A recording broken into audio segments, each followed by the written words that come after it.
Hello everyone, today we will talk about how to fix or how to solve the problem of something went wrong on the application of Telegram. You will go to settings. Here we go to apps, default apps, app settings.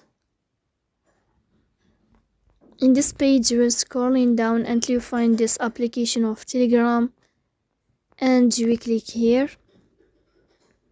Then in this page of app info you will go to first stop and you will click OK.